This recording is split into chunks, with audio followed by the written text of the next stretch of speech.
ada etikat baik, terpaksa akan kami ratakan. Ratakan 11 unit itu. 11. Imbas konflik sengketa developer, akses jalan perumahan KMS Gandus Palembang dikeruk, warga laporkan pengrusakan jalan. Sengketa lahan di perumahan Kota Modern Sriwijaya KMS tampaknya masih terus berlanjut. Setelah sebelumnya sepakat merobohkan pos security, kini pihak Jalaluddin selaku pelapor dalam kasus dugaan pemalsuan tanda tangan menutup akses jalan perumahan KMS, Senin, tanggal 6 Januari tahun 2025. Penutupan dilakukan dengan cara mengeruk jalan cor semen menggunakan 1 unit alat berat. Penutupan jalan ini menimbulkan reaksi dari warga yang tinggal di dalam perumahan untuk mempertanyakan kenapa jalan perumahan mereka sampai ditutup. Dokumentasi ke beda apa kok? Dokumentasi ke kita bukan developernya. Benar. Tak masalah, kita bukan. Bawa lah. Boleh. Boleh. Bawa. Iya, makasih ya. Egu, salah satu perwakilan dari pihak Jalaluddin, mengatakan, penutupan jalan ini lantaran tidak ada konfirmasi dan itikat baik dari terlapor Fahmi selaku developer pasca kesepakatan sebelumnya. Sudah sesuai dengan janji-janjinya tapi ternyata tidak ada konfirmasi ataupun itikat baik, ujar Egu. Saat sudah sesuai dengan yang dijanjikan juga, tapi tidak kate konfirmasi, tidak kate juga etikat baik. Dan sekali lagi ini informasi penting, jadi untuk warga yang di dalam, itu ada 11 unit rumah yang sudah dijual sama developer.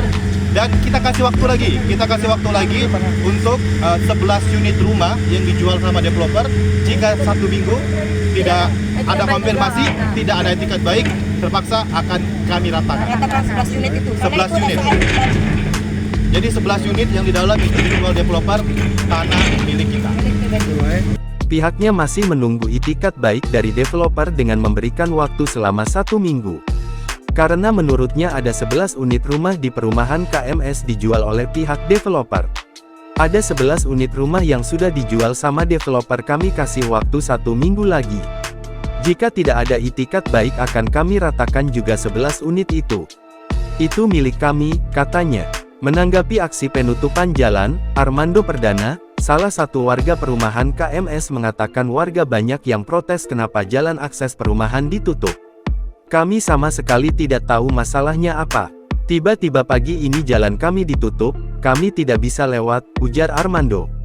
Meski tidak mengetahui detail permasalahan yang ada, Armando menyebut konflik ini terjadi antara direktur perusahaan developer dengan komisaris developer. Setelah mempertanyakan alasan penutupan jalan ke pihak yang melakukan, warga diberikan dokumen sertifikat sebagai pegangan warga. Sertifikat nomor 37 ini kami belum tahu legal atau tidak, karena sertifikat ini adalah sertifikat induk. Sedangkan yang kami dapat info, sertifikat ini sebenarnya sudah dipecah sebanyak 78 sertifikat, nah statusnya milik siapa kami tidak tahu, jelasnya. Karena merasa dibohongi oleh developer, warga akan mempertimbangkan rencana bakal menggugat kedua pihak yang berkonflik. Kami tidak tahu siapa yang salah dan siapa yang benar, kami mau gugat developer, kami merasa dibohongi karena kami beli rumah di sini ada akses jalan tapi menurut salah satu versi itu jalan milik pribadi. Kalau tidak ada tanggapan kami koordinasi segera melayangkan gugatan baik ke yang menutup jalan dan developer, tandasnya. Sementara itu, buntut dari pengerusakan jalan yang disebabkan konflik internal developer, warga perumahan Kota Modern Sriwijaya KMS Kecamatan Gandus membuat laporan di SPKT Polda Sumsel, Senin, tanggal 6 Januari tahun 2025. Mewakili 200 kakak warga yang tinggal di perumahan tersebut, Dedi Pranata mengatakan pihaknya melaporkan perempuan inisial MK yang mengaku anak dari developer. Kami melaporkan MK yang mengaku anak developer yang punya tanah. Sampai dengan laporan ini masuk jalan itu tidak bisa dilewati yang dikeruk hampir 1,5 meter, ujar Dedi usai membuat laporan di Polda Sumsel. Download Tribun X sekarang, menghadirkan lokal menjadi Indonesia.